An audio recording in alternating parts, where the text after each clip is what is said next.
Muy buenas noches, hermanos. Continuamos con el avance de esta segunda semana, en este segundo día del módulo del poder de la visión. Y continuamos con la construcción de nuestra visión de vida y también así la visión de la congregación. Pastor Miguel, ¿cómo está? Buenas noches. Comentarle que sí he estado investigando el tema y hoy vamos a empezar justamente con esta temática. ¿Cómo está, Pastor? Buenas. Buenas noches. Me he olvidado algo, licenciado, acerca del libro que nos ha hablado el sábado, 8 características de una iglesia saludable. A ver, pues, si nos pasa, por favor. ¿Ya? Swartz. Por favor, necesito nomás Lo, quería... lo- Gracias, buenas noches. lo voy a buscar y...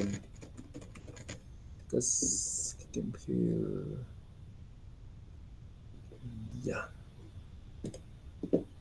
aquí están. Ya los encontró. Les voy a pasar al WhatsApp estos dos libritos. ¿Dónde estamos en el grupo? Schwartz, Cristian. Este es uno. Y este es igual de Kemp Kill, igual.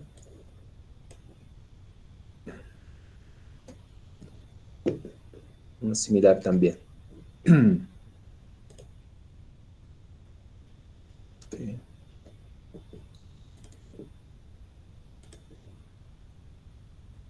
Eso es.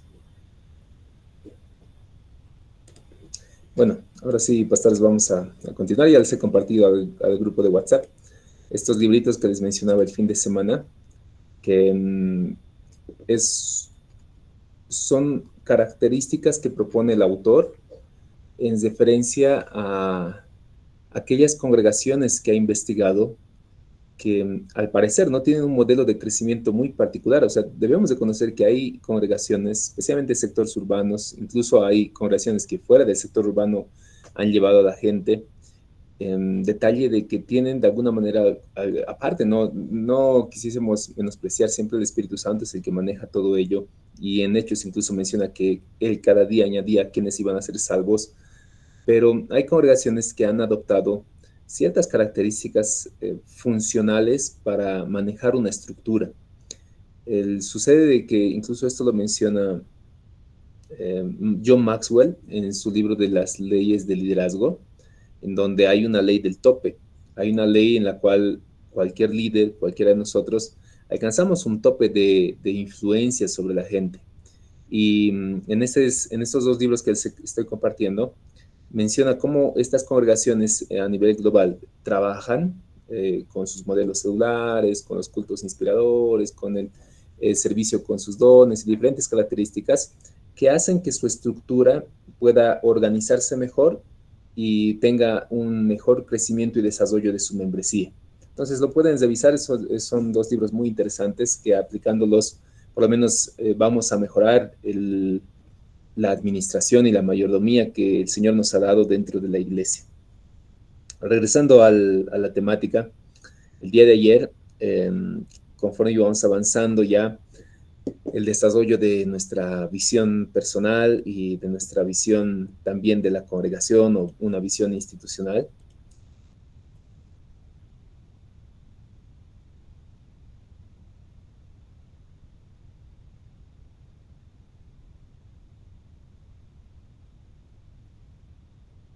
A ver. Hubo un corte, creo.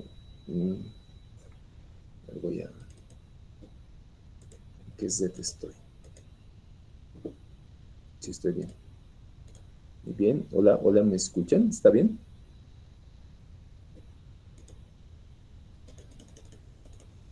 Creo que no. Voy a...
Mil disculpas, me he tenido que cambiar de Z. Parece que la Z que estoy estaba con algún inconveniente, pero ahora estoy con los datos de Sodera. Vamos a continuar con la clase. ¿Sigue grabando? Sí, está grabando. Les iba diciendo que el día de ayer estábamos desarrollando el contenido de nuestra materia en el desarrollo de lo que es nuestra visión institucional, la visión personal, y surgía una consulta muy interesante de nuestro pastor Miguel acerca de los elementos que encontramos. Nosotros sabemos que lo que estamos construyendo en este proceso es la misión, la visión, el propósito y objetivos y metas, y cómo se relacionan todos estos elementos. Habíamos considerado de que todo empieza con el análisis de los valores que nosotros tenemos, estos principios, valores, creencias que manejamos a nivel individual o en la congregación, nos van a ayudar a construir nuestra visión inicialmente. La visión es aquella posición que habla acerca de nuestro futuro deseado, donde deseamos llegar a alcanzar. Y ante esa visión, posterior a ello, trabajamos con nuestra misión, que es lo que hacemos nosotros en ese camino a llegar a esa visión. ¿Qué es lo que vamos a hacer? ¿A qué nos dedicamos? ¿Evangelizamos, discipulamos, enseñamos? ¿Qué es lo que hacemos en ese camino? Ahí, dentro de este proceso, es bueno identificar el propósito, que sería como el corazón de nuestra institución, o el corazón, nuestra esencia, nuestra vida. El propósito de vida, que implica la motivación interna, intrínseca que nosotros tenemos. Así también habíamos visto que para llegar a la visión es bueno ponerse objetivos precisos para que ante estos objetivos precisos, para alcanzar esa visión, nos pongamos metas. Las metas son como pequeños pasos, pero que se pueden medir, que los podemos dar ya, lo podemos plasmar, y ante cada objetivo nos planteamos ciertas metas. Queremos alcanzar el otro objetivo, otras metas.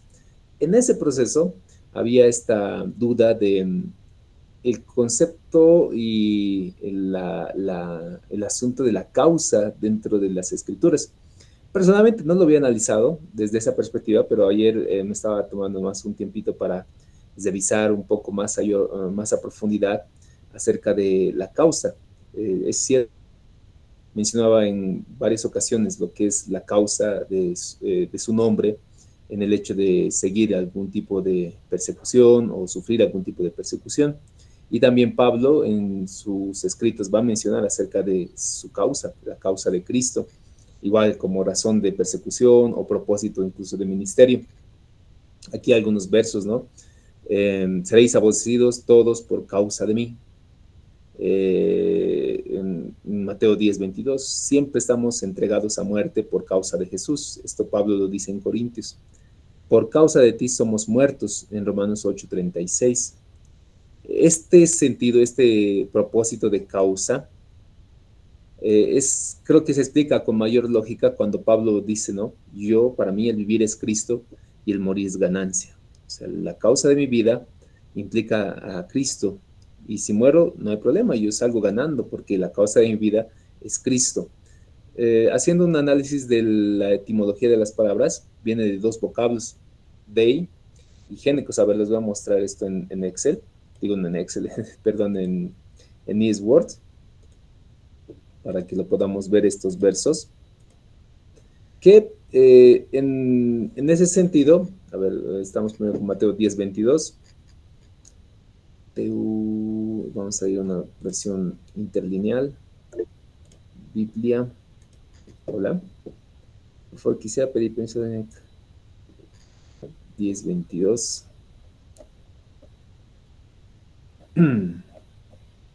Dice, y seréis aborrecidos por causa. Este es uno de los vocablos que se traduce en el castellano como causa. Es como una razón, esto va a ocurrir por esta razón. Entonces ahí se utiliza la palabra causa, como un causal. Esto, en este caso dice, ¿no? Van a ser ustedes aborrecidos, esto va a suceder por causa de mí, por causa de mi nombre. En ese contexto aparece esta palabrita, el día. Cuando Pablo también lo utiliza en 2 Corintios 4:11, otro verso, 2 Corintios 4, versículo 11. Igual aparece esta palabra, dice, porque nosotros que vivimos siempre estaremos entregados a muerte, a causa, otra vez, ¿no? Nosotros morimos por un sentido, por algo que causa esta muerte en nosotros, que es Jesús. A causa de Jesús nosotros morimos. En otro contexto, la palabra causa también se viene de otro tipo de palabra. En Romanos 8:36, Pablo va a utilizar, en el castellano se traduce como causa, pero utiliza otro tipo de vocablo. Romanos 8:36 dice, como está escrito, por causa de ti, y no estamos, perdón, no les he mostrado, solo estaba mostrando el Excel, ahora sí.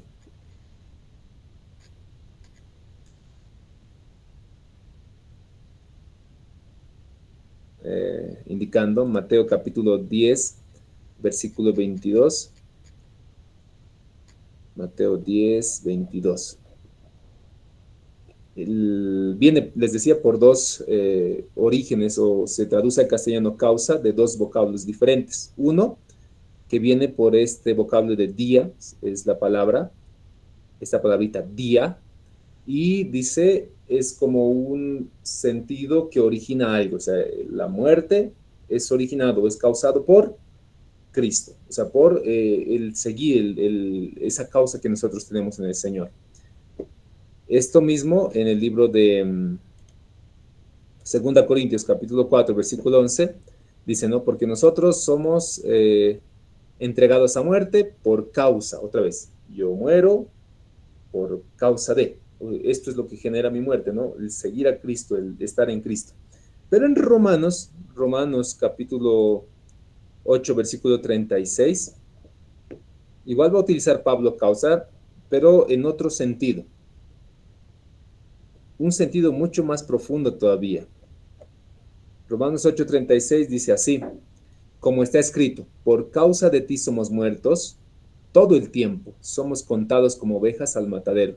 Y aquí utiliza otra palabra que es géneca del griego, que se refiere como una causa mucho más profunda, no solo como un sentido de origen, sino como un sentido de vida.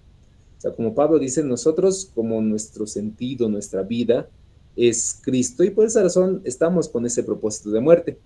Entonces, a la pregunta que había era, ¿en qué sentido entonces la causa estaría en nuestra visión de vida? ¿Cómo se compartiría sería nuestra visión, nuestra misión, nuestro propósito, la causa que es el reino? Eh, en palabras sencillas, como un refrán aquí podemos poner, para nosotros como cristianos, evidentemente la causa sí es algo muy importante, la causa de Cristo, la causa del reino de Dios.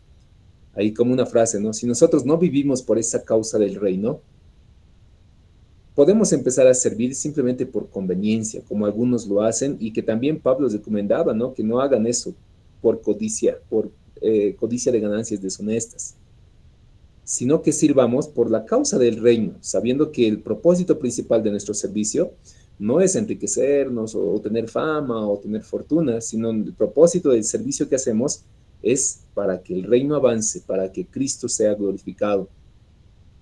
Y también cuando nosotros sufrimos o pasamos algún tipo de sufrimiento, y esto es por causa, para nosotros, por la causa del reino. Si soy perseguido y sé que esto que estoy haciendo, si soy maltratado, si soy insultado, si soy ofendido, si de alguna manera padezco algo, pero yo sé que todo lo que estoy haciendo es por causa del reino, entonces encuentro en mí mayor fortaleza. Pero si lo que yo estoy haciendo es por mi gloria, por mi ego, por mi vida, por mi familia, por mi fama tal vez, si algo sucede en el proceso, algo me genera una tristeza o frustración, me voy a rendir y voy a abandonarlo. Entonces, es lo más importante el asunto de la causa y agradezco mucho al pastor Miguel que nos ha puesto este tema dentro de la clase para dar un enfoque mucho más amplio. Entonces, haciendo un poquito de argumentación al propósito ya que hay, porque esto es la teoría que se maneja en administración y en diferentes enfoques para definir la visión, la misión, el propósito, las metas, los objetivos, los valores y cómo se interrelacionan.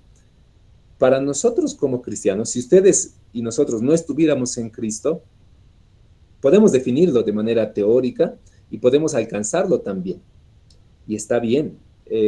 Cualquier institución, cualquier empresa, cualquier individuo debe considerar siempre el asunto de para qué está en esta vida, hacia dónde se está dirigiendo, qué es lo que hace en esta vida, cómo va a alcanzar aquello para lo cual está, a dónde se está dirigiendo.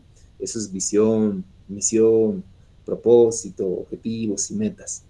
Pero para los que estamos en Cristo, considero que va en este sentido, en un sentido que la causa de Cristo, y por eso le he puesto ahí en causa como un latido, es lo que integra todo. No significa que no deberíamos establecer una visión, y tampoco que no deberíamos establecer ni nuestra misión, ni objetivos, ni metas, ni tener claro cuáles son nuestros valores y el propósito de vida. Pero todo esto está englobado para el creyente, para el que está en Cristo, por la causa que Cristo también nos ha llamado, la causa del reino, la causa de la predicación del Evangelio, por la cual Pablo mismo decía, no hay problema, si yo muero, para mis ganancias, porque para mí yo vivo por Cristo, estoy viviendo por causa de Cristo. Si sufro a causa del nombre de Cristo, no hay problema. Siempre hemos estado así, siempre nos han llevado a muerte como ovejas al matadero por causa del Evangelio, por causa del Señor, por causa del reino de Dios. Entonces, para el cristiano debería ser como un latir constante. No significa que no desarrollemos nuestra visión, sino que esto nos ayuda a entender que incluso nuestra visión, si voy a poner mis metas personales, profesionales, familiares, económicas, materiales, entre comillas,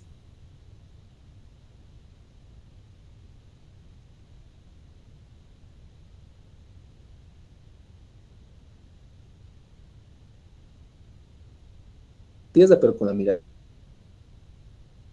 de causa y podemos reflexionar mucho más todavía en ese sentido, en qué forma nosotros estamos trabajando ya nuestra misión, nuestra visión de vida y qué tan relacionada está todo lo que nosotros hacemos a la causa del reino de Dios. Eso para introducir en esta clase. Lo que vamos a hacer a continuación es ya definir con mayor amplitud cómo estructurar nuestra visión, misión, eh, valores, objetivos, propósito, metas a nivel personal y también así dentro de nuestras.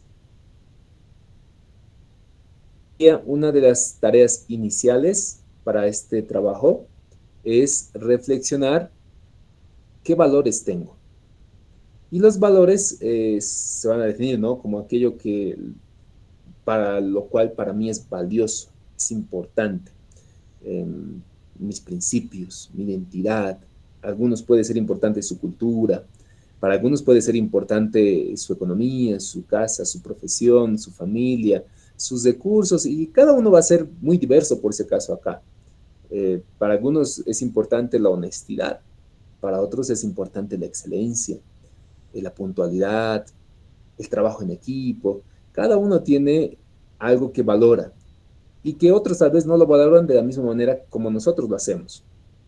Entonces, una etapa inicial es definir cuáles son nuestros valores y la forma en cómo nosotros deberíamos estructurarlo implica que estos valores deberíamos primero analizar qué valores tenemos. Por eso van a ver en algunos proyectos, les voy a presentar más adelante, algunos planes estratégicos, suelen poner el nombre del valor, por ejemplo, unidad, y ponen su definición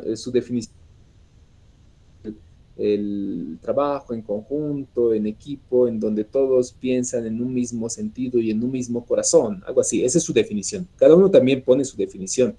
Puedes buscar la definición de los valores, pero a veces uno mismo tiene su propia definición. Lealtad. Lealtad para uno puede ser el estar incondicionalmente con una persona, pero para otro lealtad puede ser el compañerismo, el apoyarlo en todas sus necesidades y apoyarlo en todas las decisiones que involucre el ministerio, lealtad. Entonces, los valores, como etapa preliminar, se pone sus nombres, se pone la definición que nosotros entendemos a nivel personal o a nivel institucional. Y esto es importante aclarar que para nosotros como creyentes, Siempre tiene que estar relacionado con los principios bíblicos que nosotros manejamos. Entonces, esa es la primera etapa, el definir nuestros valores. Luego de ello, ya empezamos a reflexionar sobre nuestra visión. Ahora, en relación a construir la visión, queridos hermanos, hay muchos caminos por si acaso. El camino que se les no es el único camino. La estrategia que podemos utilizar es diversa. En las clases invertidas que les voy a compartir unos videos para que puedan reflexionar también, vamos a ver otras perspectivas también para identificar esta visión. Entonces, no es el único camino, pero puede ser un camino muy sencillo para muchos de nosotros hacer este ejercicio. Entendemos como visión esa imagen clara y visible de ese futuro deseado. Esa es la definición que estamos manejando para visión. Entonces, la visión que nosotros desarrollemos implica que debemos primero plasmar en nuestro anhelo, en nuestro deseo, cómo nos vemos en ese futuro y de qué manera la forma en cómo nos vemos transforma en nuestro contexto. Si, por ejemplo, yo me imagino a la congregación y digo, no, la congregación de la iglesia del Nazareno será o es una iglesia creciente, donde toda persona que ingresa es discipulada y transformada con la palabra de Dios. Algo así, supongamos una visión bien general. Si deseamos, le podemos poner, porque esto igual es variable en muchas posiciones. Algunos ponen fecha precisa y dicen, no, para el 2005, estamos 25, ¿no? Para el 2050, 25 años, la iglesia del Nazareno es una referencia dentro del contexto boliviano, en el discipulado y en el trabajo de grupos pequeños para la transformación de quien se congregue en sus pensamientos, acciones y decisiones. Estoy ahí tratando de organizar una visión general. Entonces, esta visión tiene que generar inspiración. Si es una visión individual para nosotros mismos, la visión que nosotros plasmemos tiene que generarnos en nosotros esa motivación, ese deseo y anhelo de alcanzar esto. Les explico un poquito la actividad 1 del workbook. Voy a abrir el workbook. Les anticipaba ayer, dentro del trabajo que tenemos en la materia, tenemos las actividades de...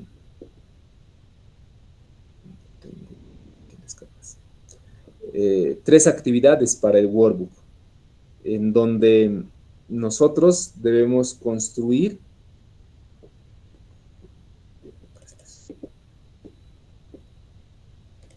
aquí está. Y ya lo podemos ir desarrollando con paciencia. Les comentaba que de forma estratégica, esta actividad del workbook, la actividad número 1, implica el hacer en nosotros una reflexión. Esta es la actividad número 1, la visión personal total. Entonces, la actividad, en el workbook tenemos 3 actividades. La actividad 2 es ya describir plenamente nuestra visión personal. Y la actividad 3 es escribir la visión de la congregación. Entonces, la primera actividad es un trabajo de reflexión. En esta etapa, les decía ayer cuando hablábamos un poquito acerca de los valores, cuando yo hago un análisis histórico de mi vida y de lo que yo converso, la palabra de Dios dice, ¿no? De la abundancia del corazón habla la boca. De mi conversación, de lo que de los temas que yo suelo conversar regularmente, son temas que yo los valoro, que para mí son importantes. A algunos les será importante la cultura, la religión, su congregación, sus hijos, su familia, su trabajo, su ministerio, su identidad cultural. Cada uno tiene diferentes perspectivas de lo que le es valioso. En esta actividad 1, como ejercicio, primero tenemos que escribir nuestra biografía en tercera persona. ¿Qué significa esto? Escribir en tercera persona es como que imaginamos que nosotros somos los entrevistadores de nosotros mismos. y vamos a escribir la historia de nuestras vidas. Pero no como en primera persona sería, no, yo, Carlos Paredes, nací en Bolivia, en la ciudad de La Paz, el año 1988. Eso es en primera persona. En tercera persona es Carlos Paredes, externo, como que hay alguien aquí alejado. Carlos Paredes nació en Bolivia, en la ciudad de La Paz, el año 1988. Él se dedicó a trabajar, a estudiar, él estudió en tal colegio, él trabajó en tal lugar, él tuvo esta familia o tiene esta familia. Lo vamos a trabajar en ese sentido. O sea, si nosotros hacemos este ejercicio de la actividad uno, por si acaso tiene ciertos aspectos, primero escribimos nuestra biografía en tercera persona.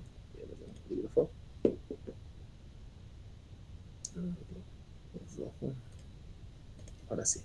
Primero, vamos a hacer nuestra historia desde el origen hasta el día de hoy, hasta el año 2025. Eso, por si acaso, es el primer punto de nuestra actividad. Hasta el día de hoy. Acá vas a escribir tu biografía. Esta parte en tercera persona la vas a escribir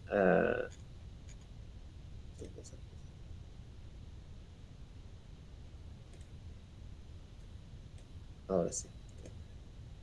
Este primer punto es justamente este ejercicio. O sea, escribir en tercera persona sobre mi vida. La primera parte, la biografía en tercera persona de nuestra historia de vida, me ayudará a mí a reflexionar lo mal que he pasado en algún instante, los problemas que he atravesado, las pruebas que he superado, las victorias que he tenido, los logros que he alcanzado, las metas que he llegado a culminar, los momentos felices y alegres que he tenido en la vida, hasta la fecha. Esa es la primera parte. Entonces ahí les doy un ejemplito, ¿no? Martín nació en un pequeño pueblo de La Paz, asistió a la escuela de Tupac Amaru, a los 11 años se mudó, su conversión, su familia, sus estudios, sus experiencias, todo pueden añadir, depende de ustedes. No hay un formato específico, pero el detalle es que lo escriban en tercera persona. ¿Por qué es importante escribirlo en tercera persona? Porque se va a hacer un poquito más impersonal para la siguiente fase de este ejercicio. La siguiente fase de este ejercicio es ahora imaginar a futuro, como que tú estás escribiendo sobre la historia de vida, e imaginarte que tú ya estás en este momento como entrevistador. Y en este momento no sabemos qué año será, pero podemos establecerlo si deseamos. Lo ideal sería que puedas establecer un año para esto.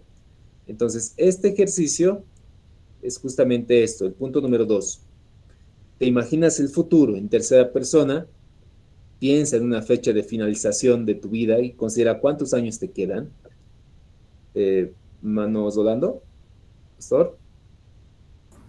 Licenciado, buenas noches. Esta actividad creo que ya lo hicimos según el chat que nos ha dado. Creo que era para presentar el anterior sábado. Yo ya lo mandé y lo tenemos que volver a modificar. O tal vez me he equivocado, licenciado. Y eh, otra consulta es que también los videos que tenemos que comentar de YouTube de usted no están entrando, licenciado. No sé si lo ha revisado. Y el chat, la inteligencia artificial, creo que tampoco está funcionando. A ver, lo voy a revisar, gracias, pastor. Lo voy a revisar si es que hay algún error en la configuración del chat. Acerca de los videos, les voy a compartir directamente el playlist de los videos, de los 20 videitos, porque creo que como nosotros pertenecemos a la universidad, a lo que estaba viendo, lo cambia de dirección, o sea, viene el video, pero le pone YouTube Student o YouTube School o algo así, esa dirección. Entonces, cuando tú quieres entrar a la página, no te permite entrar a la página video. Solamente puedes ver el video en la página web de la materia. Entonces, les voy a pasar directamente el link de playlist de los videitos que tenemos. Ahí lo van a poder comentar con mayor facilidad. Acerca del chatbot, a ver, lo voy a revisar si las fechas están, pero según la infografía que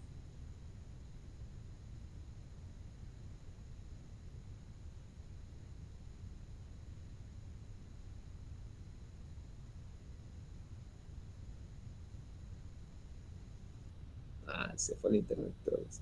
Hola, ¿estoy ahí? ¿Sí? Está bien, ¿no?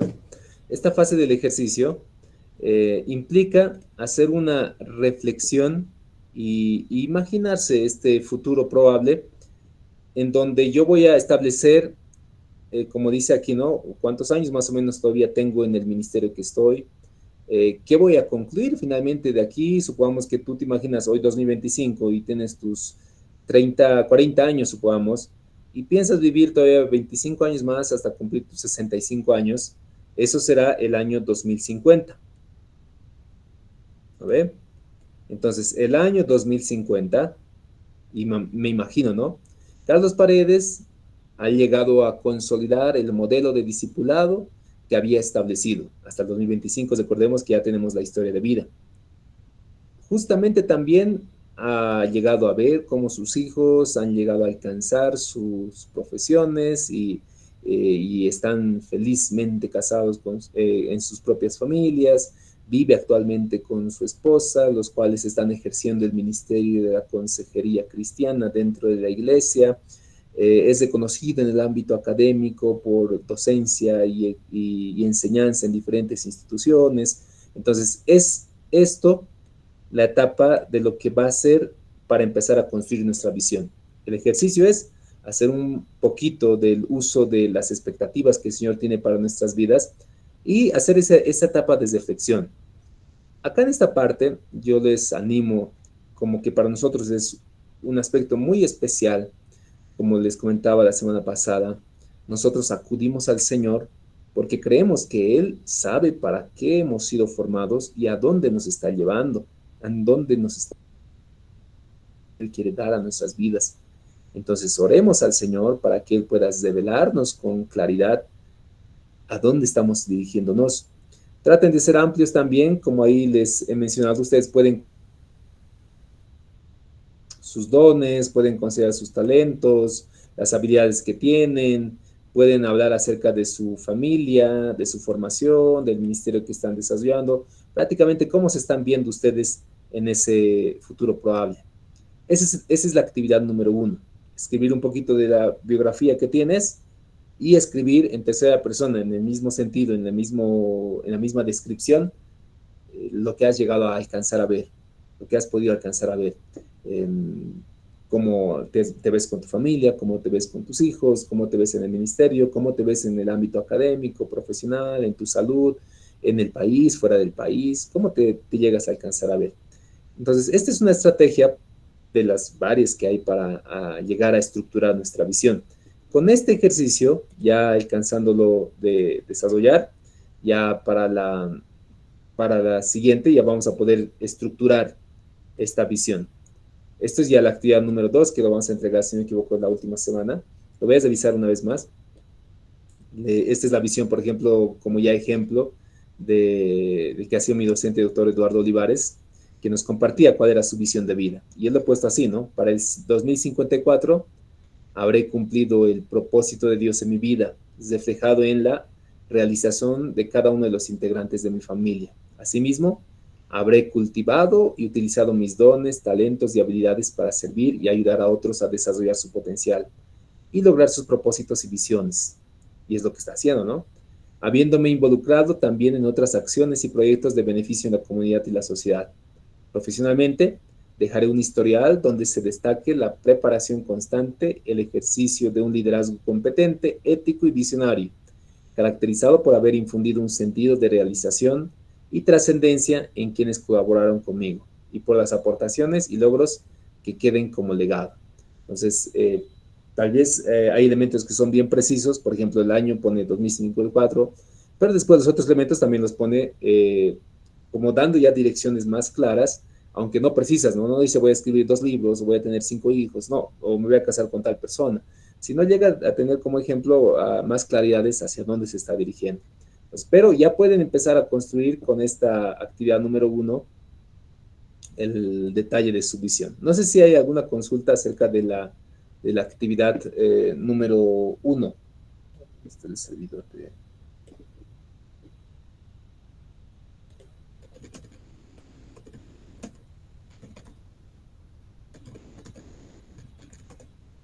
¿Está claro? ¿Sí? Muy bien. A ver. Ah, cierto, sí, sí, sí. Está es dando, ¿verdad? El tutor del poder de la visión.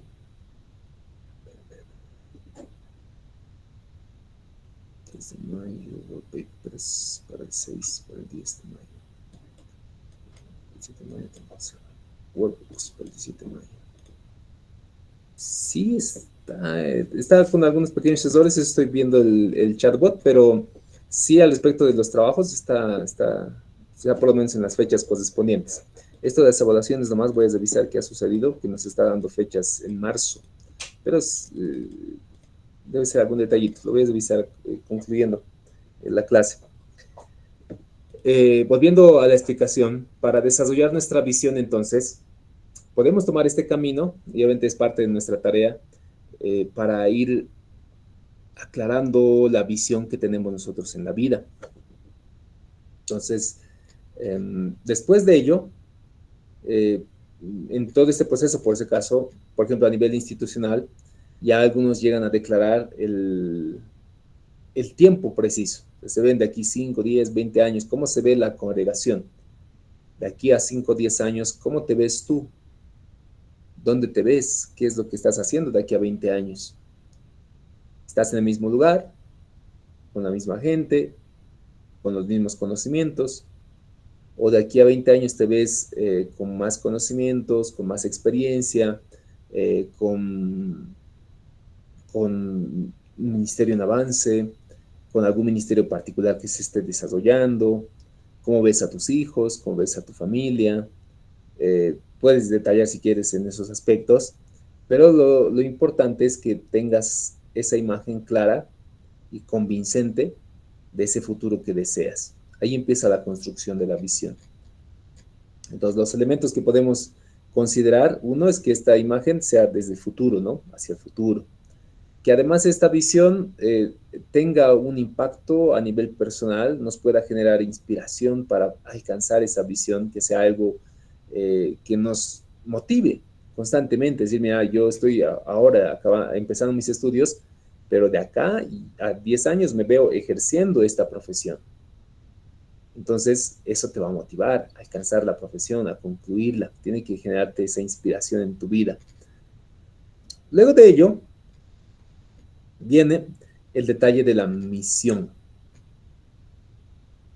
Recuerden que la misión es este detalle de qué es lo que hacemos. Como definición, es esa declaración de las actividades principales que nosotros hacemos, pero para cumplir nuestra visión. ¿Qué es lo que haces en todo ese proceso? ¿O qué es lo que hace la iglesia para alcanzar ese proceso? La visión del Señor es que su iglesia pueda estar en las bodas del Cordero. Es la visión que ve el Señor, que su iglesia esté presentada sin mancha, sin arruga. Ahí se ve, ese es el futuro que el Señor tiene para la iglesia como visión. Pero la iglesia tiene una misión para alcanzar ese futuro. Predicar el Evangelio a todas las naciones, testificar, como dice Hechos 1:8, en Mateo, hacer discípulos, bautizarles. Entonces ahí está declarada lo que están haciendo para alcanzar la visión que el Señor ha puesto en nuestras vidas. De la misma forma, si nosotros como personas nos hemos puesto, por ejemplo, el ser, ayer estábamos comentando un poquito de un médico pediatra, ¿verdad? Y decíamos, si este médico pediatra tiene la visión de ser un especialista médico en pediatría, con excelencia y calidad de servicio, con empatía con cada uno de sus pacientes. Esa es la visión, él se ve así. Recién está empezando a estudiar, pero él ya se ve así, como imaginariamente, ya tiene su consultorio, todo es bien bonito y ahí toda excelencia porque es un excelente profesional, porque ya hay más y tiene un trabajo de calidad con todos sus pacientes, se imagina así. Entonces, en el ejercicio que ¿no? El médico Juancito Pinto es un excelente médico, eh, tiene una gran cantidad de pacientes. Pastor Israel, perdón. ¿Sí? Licenciado, buenas noches. Tenía una pregunta, licenciado. Claro. Entonces, mi pregunta es la siguiente. Entonces, la visión es vernos de aquí a 5 a 10 años, como dicen, ¿no? Entonces, si digamos, yo hago una iglesia, yo de aquí a 10 años me quiero ver con, no sé, con 100 100 que están viniendo a mi congregación, son 100.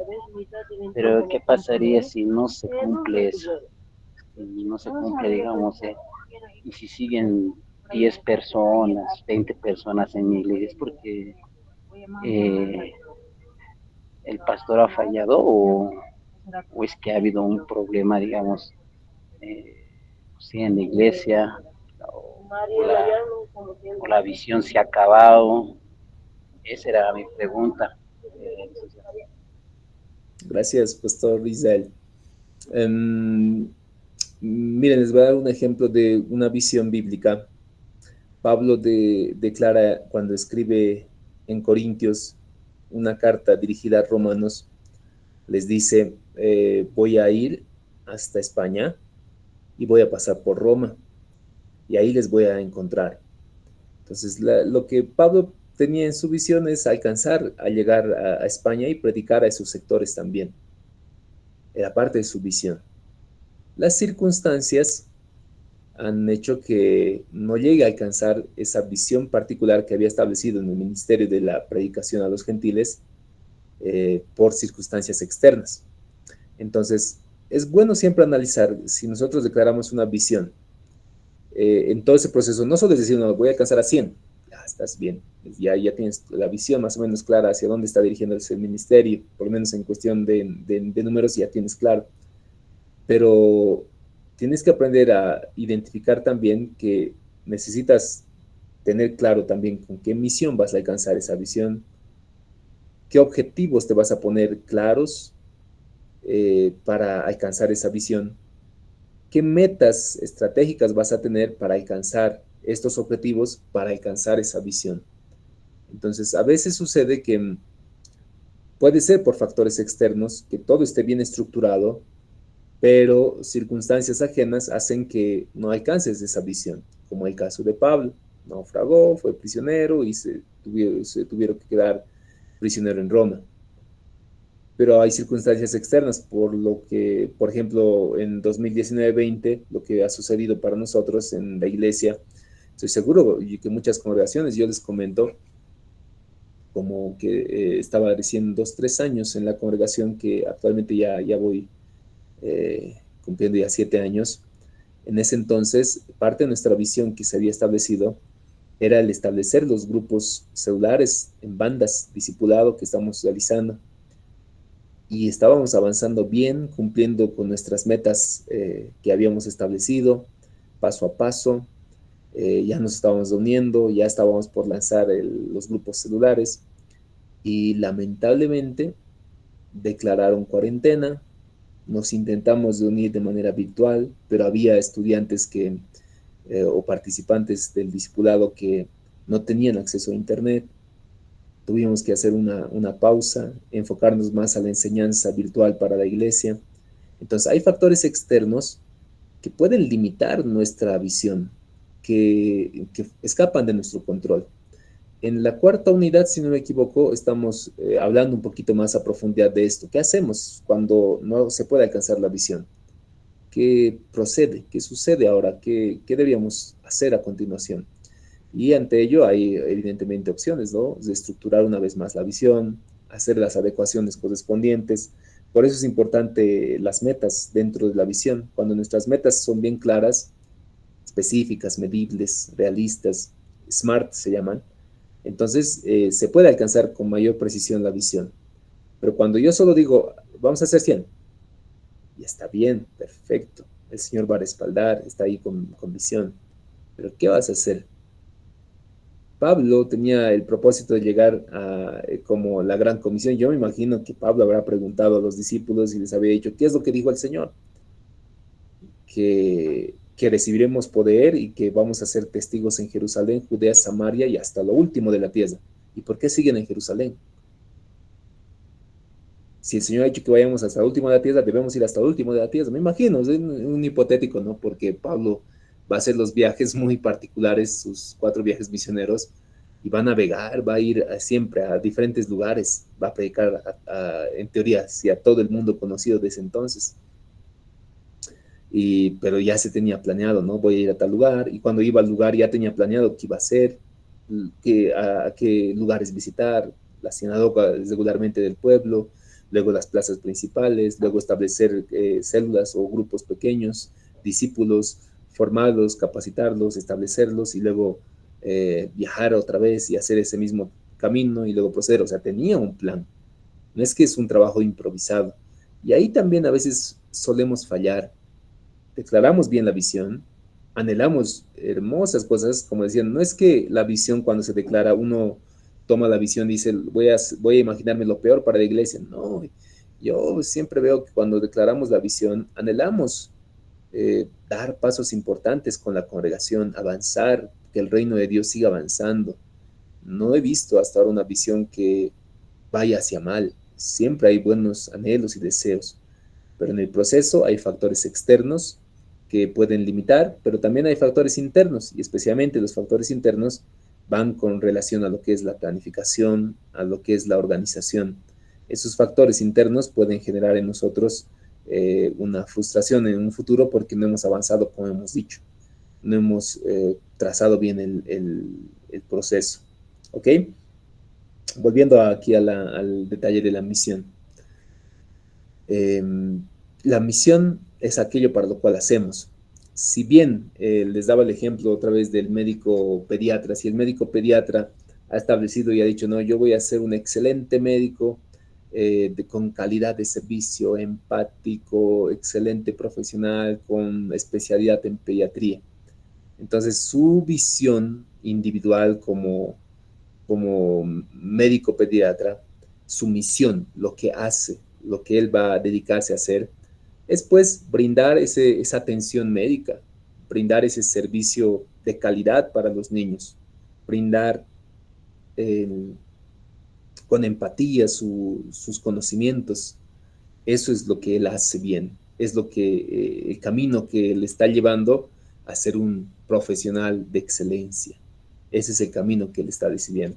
Entonces, para organizar mi misión, debo preguntarme, ¿no? ¿Qué hacemos? ¿Qué es lo que hacemos nosotros? ¿Qué haces tú? ¿Ya te has imaginado a dónde quieres llegar? ¿Te has imaginado feliz con tu esposa, con tus hijos ya grandes, hasta con nietos, quién sabe, te has imaginado? Pero ¿qué vas a hacer para alcanzar eso? Y ahí van a ser parte de tu misión de vida. Para quiénes lo estás haciendo y qué nos hace diferentes en ese proceso. La congregación de la misma forma. Si ya tenemos nuestra visión y nos imaginamos ser un referente del ministerio de sanidad en Bolivia, en donde todas las personas que son parte de este ministerio son restaurados a nivel físico, a nivel emocional, a nivel espiritual. Esa es la visión que tienes de aquí a 20 años, así te imaginas. Pero ¿qué hace la iglesia para hacer esto? Entonces ahí tendrás que describir con claridad qué hace como congregación para alcanzar ese deseo, ese anhelo. Quién sabe, pondrás, ¿no? Predicamos el mensaje de la palabra de Dios con el énfasis en la sanidad o algo así. Esa es la misión que ustedes tienen. Luego, propósito. El propósito, les decía, es la esencia. La esencia, lo que nos caracteriza. Nosotros cuando reconocemos en alguien que tiene su propósito, sabemos que eso es su esencia, es lo que lo hace especial. Y esa esencia es lo que también le va a ayudar en el proceso para sus acciones. En el dibujito que les pasaba era como su corazón, ¿verdad? el corazón interno que la persona tiene, o la iglesia también en su corazón interno.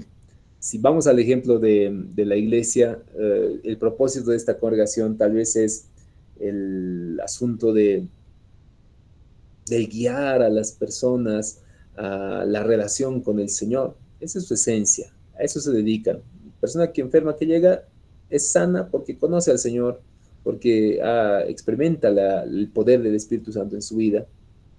Si hablamos del médico, el médico como propósito de vida, quién sabe, es el cuidar a los niños, el dar salud a los niños, es siendo, quién sabe, como médico, apoyarles, quién sabe, de forma integral. Ese es su propósito, esa es su esencia.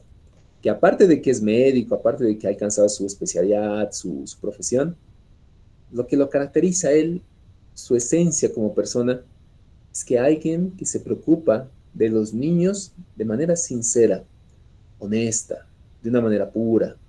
Esa es su esencia de ese médico. Ese es su propósito de vida. Para eso vino. Con ese propósito de vida, estudió y estudia y sirve como médico. Es su misión. Con ese mismo propósito de vida, se imagina ser un excelente profesional, reconocido a nivel nacional por su calidad de servicio, por su trabajo empático, por su trabajo adecuado y especialista en el área que está desarrollando, brindando calidad a todos sus pacientes. Se imagina de esa manera. Pastor Miguel. ¿Estaría compararlo bien el propósito con la vocación o no? Sí, va muy relacionado con ser igual con la vocación que tenemos. O sea, ese llamado particular que nosotros tenemos, que nos hace muy diferentes a los demás, porque cada uno tiene una vocación, le dicen en profesional, ¿no? La vocación de servicio que tienes en su profesión, muy relacionado igual con lo que es el propósito. Entonces, ¿cómo puedo distinguir un poquito mejor el propósito de mi vida? Puedo preguntarme, ¿no? ¿Por qué existo? O sea, ¿por qué el sentido de existencia de la congregación? Habiendo tantas congregaciones, incluso hay una congregación al lado, de aquí a unas 4 cuadras, 5 cuadras. ¿Por qué existe nuestra congregación? Pastor Miguel. Sí, yo creo que es importante preguntarnos eso porque me acuerdo que hace el 2019 se realizó una encuesta donde en los resultados salía que en una zona había más iglesias que bares, ¿no? Y si hay en una zona más iglesias, más congregaciones que bares o que cantinas, ¿por qué no impactan, digamos, ¿no? Entonces, eso es bueno analizar también.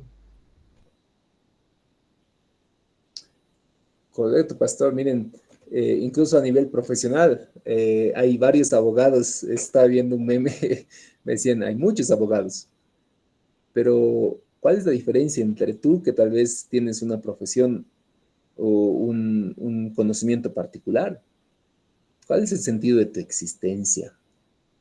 Y importante, como dice el pastor, para las congregaciones que tenemos, hay muchas congregaciones. Pero ¿por qué existe esta congregación? O sea, ¿qué es lo especial, lo diferente? O sea, la congregación que está aquí a unas cuadras de nosotros, ¿qué es lo que lo diferencia? Y aquí tal vez algunos se tratan de diferenciar y de manera tal vez personalmente, ¿no? Un poquito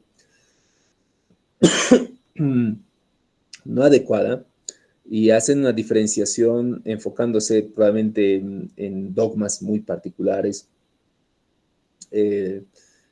Algunos probablemente más que distinguirse por lo bueno que hacen, es atacar al otro.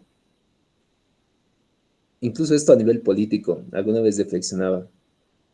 La mayoría de los políticos, en vez de enfocarse en lo propositivo que ellos dan, en lo diferente que proponen, en el discurso bueno de lo que va a ser diferente en lo que ellos van a hacer, muchos políticos y el mal político se encarga de criticar e insultar y menospreciar y recordar todo lo malo que hace el contrincante. Es como que le da más a la gente para que piense en su contrincante, para que piense en él mismo. Y a veces esto ocurre también dentro del ámbito eclesial.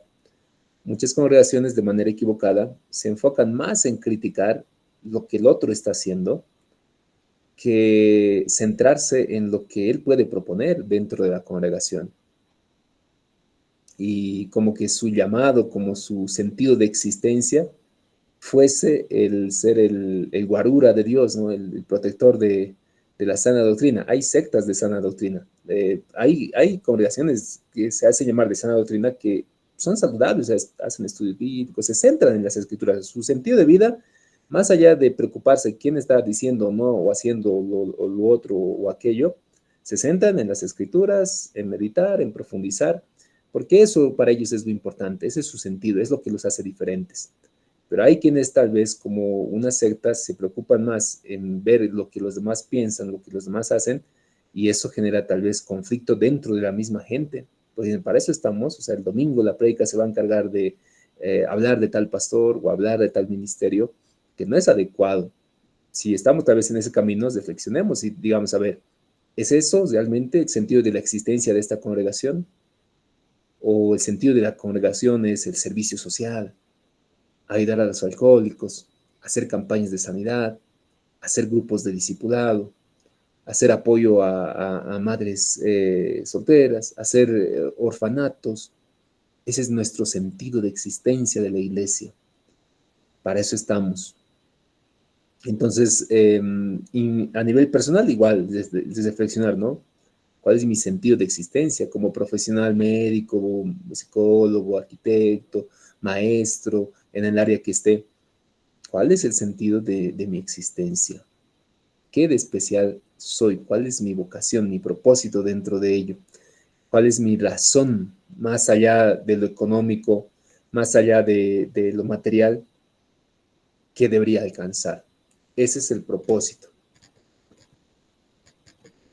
Luego, los objetivos. Cuando ya tengo mi visión, ya he encontrado la misión también que tengo en esta vida, sé cuál es mi corazón, mi vocación de servicio, mi vocación del ministerio. Ahora se debe desarrollar los objetivos y las metas. Ahí es donde aplica lo que vamos a aprender el fin de semana, que es la planificación estratégica, de manera práctica. Porque el declarar los objetivos, como dice ahí, claros, específicos, que nosotros deseamos lograr, nos va a ayudar a tomar pasos precisos para alcanzar la visión. Si yo, por ejemplo, como médico, el imaginario médico que decíamos, quiere ser el excelente médico reconocido a nivel nacional por su servicio, por su trabajo, por todo lo que quiere ser en su imaginario, en su futuro, ya sabe que quiere servir como médico, sabe que su corazón especial, su propósito es el ayudar a los niños, ese es su propósito, para eso vino aquí en esta tierra. Pero ¿qué vas a hacer? ¿Qué pasos vas a dar para alcanzar ese sentido de tu existencia, esa visión de tu vida? Entonces, como un objetivo, probablemente él se va a poner, ¿no? A ver, para ser un buen médico, lo que necesito primero es adquirir conocimientos de medicina, adquirir conocimientos de pediatría. Eso es lo que necesito. Nos pondrá, ¿no? Necesito como objetivo adquirir conocimientos o experiencia clínica en la atención médica de pediátrica para tener prácticas hospitalarias en consultorios médicos. Bien, ese es uno de sus objetivos para alcanzar esa visión. ¿Qué deberíamos preguntarnos para alcanzar estos objetivos? ¿Qué cosa vamos a hacer? ¿Y cómo lo vamos a hacer? Entonces, mi congregación, que ya tiene la visión bien clara, quiere ser un referente en el apoyo de sanidad dentro de las iglesias, algo así. Mi objetivo tiene que ir relacionado a eso. ¿Qué voy a hacer para hacer esto? Entonces, ahí podemos ya empezar a trazar como congregaciones los objetivos que tenemos y quién sabe es establecer grupos de discipulado enfocados en el crecimiento espiritual y la sanidad espiritual de cada uno de los miembros de la iglesia. Ese es un objetivo. Algo que vamos a hacer y describimos también cómo lo vamos a hacer a través de un grupo discipulado, de estudios bíblicos. El médico dice adquirir conocimientos, experiencia clínica en pediatría, experiencia en servicio hospitalario. Ese es mi objetivo inicial. No es mi visión, es un objetivo para alcanzar la visión que me he planteado en la vida. Y puedo hacer como un camino de objetivos hasta ver alcanzada esta visión. Ahí es lo que ya se va estructurando la planificación estratégica. Luego de ello, viene lo que es el asunto de las metas. Las metas, como habíamos visto en el dibujito, son pasos precisos para alcanzar los objetivos, pequeños pasos precisos.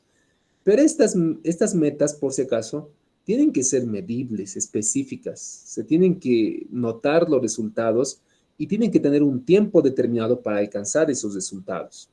Por eso viene aquí este acróstico que se llama Metas SMART, del acróstico de específicos, medibles, alcanzables, relevantes y con tiempo. De ahí viene este acróstico de SMART. Entonces, supongamos que el médico se ha puesto como objetivo tener experiencia hospitalaria y conocimientos médicos como parte de su objetivo. Dentro de sus metas tendría que estar, obviamente, completar la licenciatura en medicina en los próximos 5 años. Eso es una meta. ¿Por qué? Porque es específico. Dice, voy a completar la licenciatura en medicina. Es medible, dice en 5 años. ¿Es alcanzable? Sí, puedo. 5 años suficiente para alcanzar. ¿Es relevante? Sí, porque va a ir en pro de su objetivo. ¿Tiene tiempo? Claro que sí. Está declarando que dentro de 5 años va a alcanzar la licenciatura en medicina. Es parte de su meta. La iglesia también tiene que aprender a establecerse metas. Por ejemplo, lo que mencionaba Pastor Oscar, si no me equivoco, era ¿qué tal si yo me he puesto parte de mi visión y llegar a alcanzar 100 miembros en esta gestión?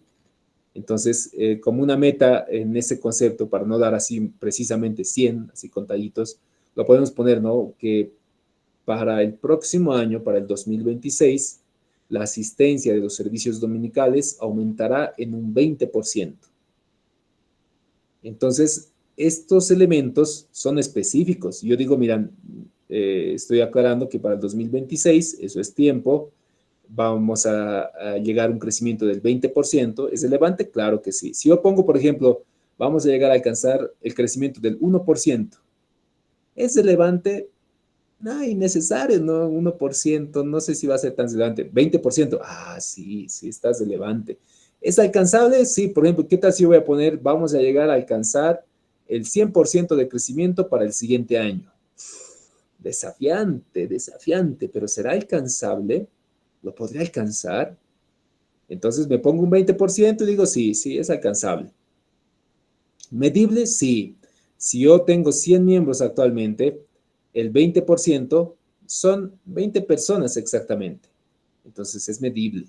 A fin de año de 2026, reviso si hay membresía en la iglesia y verifico si son 20 personas. ¿Es específico? Claro que sí. Entonces, para alcanzar estas metas, debemos tratar de llevarlo de esa manera. Aquí un cuadrito comparativo para ya ir cumpliendo también en esta etapa. Cuando hablamos de valores, recuerden qué principios guían mi vida. En lo personal podrían ser como integridad, humildad, fe, estos son ejemplos. En lo institucional podría ser, ¿no? La excelencia, la compasión, la unidad. La visión, recuerden que es cómo yo me veo en el futuro, cómo me estoy viendo. En lo personal lo podemos redactar, ¿no? Yo me veo como pastor principal de la iglesia. Me veo como mentor de 12 discípulos en la iglesia. Me veo como autor del libro de matrimonios para la congregación. La congregación, ¿cómo se ve? Una iglesia transformadora, una iglesia activa, una iglesia bíblica. Son ejemplos que podemos ir trazándolo. El propósito. ¿Por qué existo? En lo personal puede decir uno, no, yo existo para edificar vidas con el Evangelio. Ese es mi sentido de vida. Pablo diría, no, yo existo para la predicación del Evangelio a los gentiles. Para eso vivo. Es mi propósito. Una iglesia, por ejemplo, puede decir, mi propósito como iglesia es hacer discípulos que cambien su entorno, que impacten su sociedad, que cambien sus familias. La misión, ¿qué hago cada día? ¿Qué es lo que me caracteriza hacer cada día?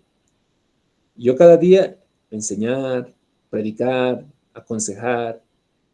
En lo institucional, quién sabe, es evangelizar, discipular, servir. Objetivos, ¿qué quiero lograr en 1, 3 años, 5 años? Eso ya depende de cada uno. En 3 años quiero terminar mis estudios. En 2 años quiero plantar un grupo en casa. En 1 año quiero plantar un grupo en casa. En 3 años quiero plantar 5 grupos en casa. Yo, por ejemplo, me he puesto este año meta, tenemos que alcanzar 6 células de discipulado. Ya hemos empezado con 3. Dios mediante, en estos 6 meses más que tenemos que alcanzar 3 más. Y así continuar con la visión que se ha establecido para la iglesia. En lo institucional, crear una red de discipulado, crecer en membresía, son objetivos. Las metas, recuerden, tienen que ser medibles, específicas, relevantes, con tiempo. ¿Qué haré? Voy a dictar 2 talleres. Voy a leer un libro, esa es una de mis metas, leer cada año un libro, parte de mi meta para que yo sea excelente profesional. En lo institucional voy a hacer un congreso, voy a publicar videos, voy a hacer campaña de evangelismo, de sanidad, una vez cada semestre. Son metas que me estoy estableciendo. Este cuadrito les va a ayudar mucho para poder guiarse y distinguir con claridad el trabajo que nosotros vamos a hacer. Muy bien, mañana vamos a ver esto de cómo superar los obstáculos cuando se nos presenta una visión y se nos presentan los obstáculos. ¿Qué hacer? ¿Qué hacer cuando todo está bien bonito, planificado, bien desarrollado, pero hay cosas que no la podemos desarrollar bien? Hay cosas que a veces escapan de nuestro control, de nuestra voluntad, y eso a veces frustra. Y uno tiene que volver a reanimarse y levantarse una vez más. Preguntas, queridos pastores, consultas, dudas. Aclaren todas sus dudas. Cuando concluyan voy a revisar también qué ha pasado con nuestro chatbot. Algún elemento no está escrito bien, eso lo voy a revisar. Y ahí lo vamos a estar viendo. Consultas, queridos hermanos pastores.